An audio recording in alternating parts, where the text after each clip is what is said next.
S'mbani mend ju se mbani mend jam bindur Ramizalin, ta mbani mend kështu si drejtues, si figurë patjetër. Ndoshta edhe Fatos Nanon jo. Pra, nga krau tjetër ka 4 gjenerata politikanësh. Nga Ramizalia ke Fatos Nanon, nga Fatos Nanon ke dyshja Majko Meta, nga këta kthehet prapë ke Fatosit pas e ke Edi Rama. Dhe janë gati një gjenerat tjetër politike.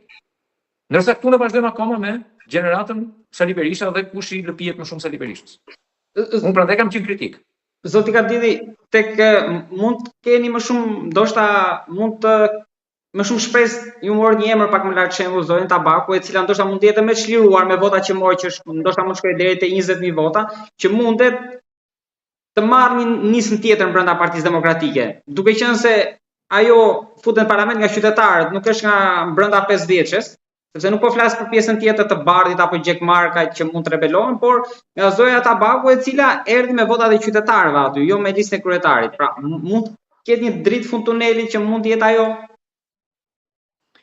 Unë për fat keq nuk kam parë qëndrime të prera, të qarta dhe të vendosura nga zonja Tabaku, me gjithë cilësitë që unë lavdërova pak më parë. Një nga mangësitë e saj është mungesa e iniciativës politike individuale. Ajo qëndron shumë mirë në linjat përgjithshme të Partisë Demokratike dhe të djathtës, por nuk kam parë leadership, nuk kam parë kurajo, nuk kam parë dëshirë për të sakrifikuar. Ti jesh i pëlqyeshëm mes demokratëve është një gjë, dhe të bësh betejë politike është një gjë tjetër. Betejë politike shpesh të bën jo popullor, të bën të papëlqyeshëm. Unë jam shembull i kësaj. Mes demokratëve nuk jam shumë popullor, i pëlqyeshëm në sensin, se popullor i njohur patjetër. Nuk i pëlqen e vërteta njerëzve. Është si ai smuri që ne si traditë në Shqipëri nuk ja u tregojmë që është i smur rëndë se do vdesi, se mërzitet më shumë dhe vdes më shpejt. Këtë mentalitet kemi edhe në Partinë Demokratike. Mos e thuaj, veç e veç. Veç e veç, nuk ka dalë një, po them nga kryesia e poshtë, që të mos më thotë po ke 300% kështu është, po tani s'kemi çfarë bëjmë. Po ç'është s'kemi çfarë bëjmë? Nuk do të bësh, se për të pasur ka plot. Pse bëj unë? Pse jam unë me këtë qëndrim të qartë? Pse paralajmërova që me Berishën nuk ka të ardhmen, vritet e ardhmen e Partisë Demokratike. Që në sy të Berishës në kuvend me 12.000 veta atje. Disa përshkëllyen, disa heshtën, disa më kapën vesh se kështë drejt, bravo për kuraja. Po pse se bëjnë të tjerët? E di pse nuk e bëjnë për një që shumë thjeshtë. Zgjedhin karrierën dhe jo politikën. Për fat keq ne kemi një koncept gabuar kur vjen puna, quajmë politikan këdo që ka një funksion politik. Po s'ka bërë politikë asnjëherë, nuk është politikan. S'ka thënë një gjë politike asnjëherë, nuk është politikan. Se nuk është politikan ai që del si zëdhënës. Dhe përsërit fjalët e Berishës, edhe pse është nënkryetar apo sekretari i përgjithshëm. Politikan është ai që prodhon argument politik, që ka betejë, sfida politike, kauza të reja politike, që ka argumentin origjinal, që ka fjalinë origjinale, që ka përfaqësimin origjinal. Po nëse të merr Berisha dhe të bën nesër në kryetar partiu bëri politikanti brenda ditës, s'ndodh kështu. Pse i kemi parë? Ja kujtoj rastin e Josefina Topallit. Zonja Hekurt e vetë quajtur zonja Hekurt. Çfarë bëri kjo zonja Hekurt kur bëri parti? Bëri mandën në fjalin nga ajo në lëvizje politike, në ide politike. Veti 4 vjet me parti, bëri dhe hyri dhe në garë në 2021. I mbajnë mend vetëm rastet kur bërtiste më fort se Berisha apo që bërtiste Berisha. Si mbahet mend asnjë gjë. Zoti Kardini, ka qenë politikane. Po e reja ju zgënjeu që nuk lindi? Jo, nuk prisja të ndodhte, se sa kohë njerëzit tentojnë të ushqejnë veten me si thua me zgjidhje personale, me zgjidhje karriere. Kjo nuk i shërben askujt. Edhe partitë e reja kanë një problem shumë të madh. Janë krijuar nga njerëz që vendosën të jenë kryetar, e pan veten si kryetar, pastaj bën parti. Prandaj ne themi partia këtij, atij.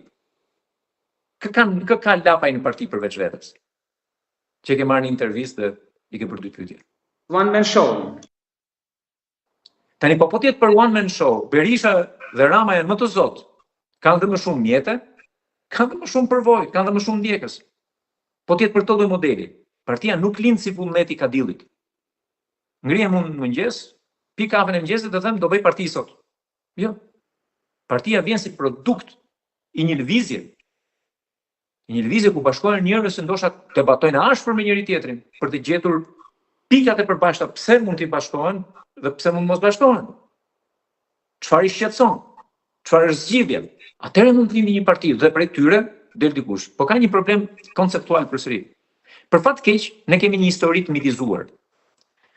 Partinë Komuniste e themeloi Enver Hoxha. Kjo ishte propaganda 40 vjeçare. Jo, se themeloi Enver Hoxha, që komunisti i fundit që shkoi aty. Madje disa thonë që e morën thjesht për të balancuar fetarisht, se grupi Korçës ishte gjithë ortodoks dhe mori një musliman. Anekdotësh, edhe po të mos jetë vërtet, edhe po të jetë vërtet, s'ka rëndësi.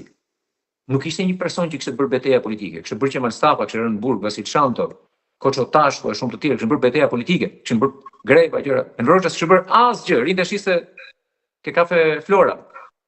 U fut aty, nuk u caktuan ai kryetar, e caktuan në 43-shin e pranuan si sekretar të përgjithshëm. 2 vjet mbrapa. Me tutorimin e Jugosllavëve, Miladin Popovicit dhe Dušan Mukoshës. Në shtator të 43-shit e pranuan raport në emër sekretarit të përgjithshëm, për herë të parë u quajti sekretari i përgjithshëm. Dhe në Berat në 44 ndeshë hoqën. Nuk e hoqën se tanë po e shtym se nuk shkon mirë tani që fituam pushtetin. Në tjetër mënyrë, historia e atyre që mitizojnë Sali Berishën thonë Sali Berisha krijoi Partinë Demokratike. Jo. Kur është shpallur Partia Demokratike, Sali Berisha e ka mbyllur fjalimin duke thënë unë do mbetem një mik i Partisë Demokratike, se kishte në xhep akoma tesën e Partisë Punës. Gradualisht mori pushtetin etj. Me konflikte të mëdha, me fraktura të mëdha. Kujtojmë për përjashtimin e themeluesve, Arben Imami, Gramos Pashko etj. Që ishin po aq autoritarë dhe të spikatur sa Sali Berisha deri atë ditë. Pra, ky mitizim i themeluesit, drejtuesit, liderit historik i është nguritur në trut vogël shqiptarit dhe thotë do themeloj dhe unë partinë time. Siç e paska bërë dikur Enveri, siç e paska bërë dikur Saliu. Nuk është kështu. Partitë janë krijuar nga lëvizje. Ka pas një lëvizje komuniste me 3-4 grupe, një grup bile nuk u bashkua, 3 tjerë nuk bashkuan. Ku ishte Enveri? Askund. Kishte një lëvizje underground gjatë gjithë viteve 90. Kishte protesta që organizonin njerëz që vunë dinamit ke Stalini. Ku ishte Saliu në ato? Shërbente në klinikën e qeverisë. Janë rastësia i kanë nxjerrë si lider, zotësia patjetër i ka bërë të mbajnë pushtet. Nuk po ja heq vlerat, por nuk janë themelues. Dhe këta që dalin thonë do themelojmë parti, këta kanë lexuar gabim historinë dhe kanë besuar mitin. Prandaj nuk funksionojnë partitë e reja të bëra në këtë mënyrë. Zoti Gati dhe diçka të fundit kam. Rama do të arrijë ta rishpikë edhe një herë veten, tani a ka të vështirë për të frymzuar pra për ngjallur shpresë, ndoshta edhe më të vështirë se opozita për të ngritur nga krahu tjetër për të parandaluar edhe ikje, sepse ka edhe mjaft të zhgënjur, siç ka ndodhur vitet e fundit që nuk shikojnë shpresë në mandatin e 4 dhe vala do vazhdojë. Marrja e mandatit 4 është një deformim i madh i demokracisë. Demokracia në Shqipëri është e brisht, është një traditë që jo ekzistues, nuk ekziston kjo traditë në Shqipëri. Dhe kjo shoqëri nuk e duron dot 4 mandate rresht për një kushdo qoftë. Edhe unë po tish 4 mandate rresht do kisha shtëruar dhe më drejt thot, a ka mundësi ta rishpik më vetveten? Ose do isha bërë arrogant ose arbitrar, sepse rrethohesh nga një kulturë politike që favorizon leadershipin dhe operon në një shoqëri që nuk ka instrumenta të tjerë për ta kontrolluar pushtetin.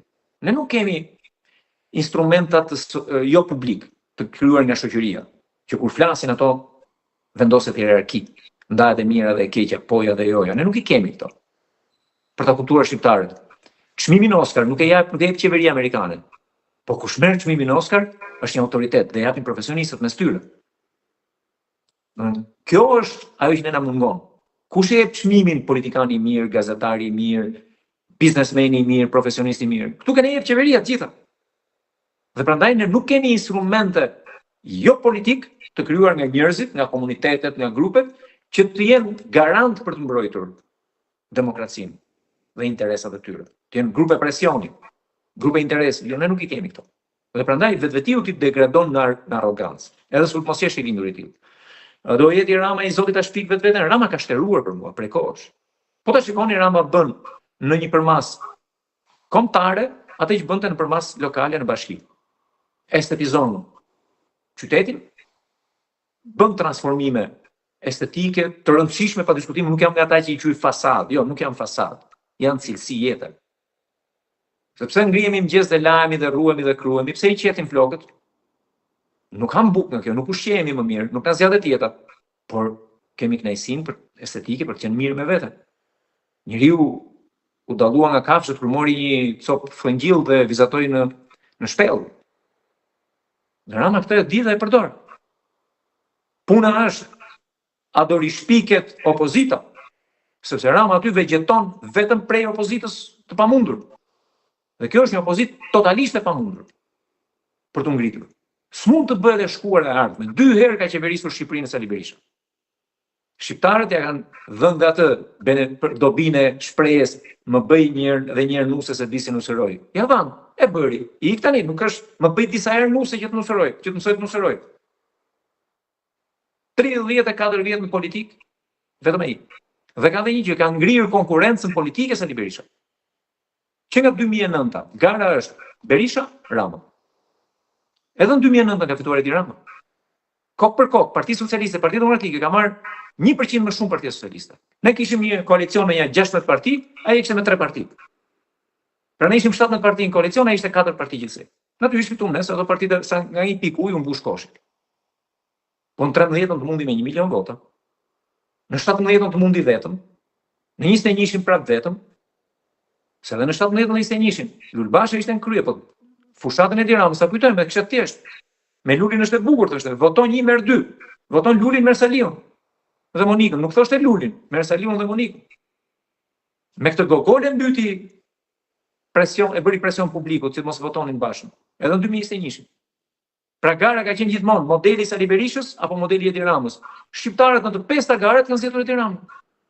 Puna është, a do rishpiket një opozit? A do ta shliroj Sali Berisha Partinë Demokratike nga vetja e tij? Apo do të risi gur në qafë? Nëse do të risi gur në qafë, do na mbysë.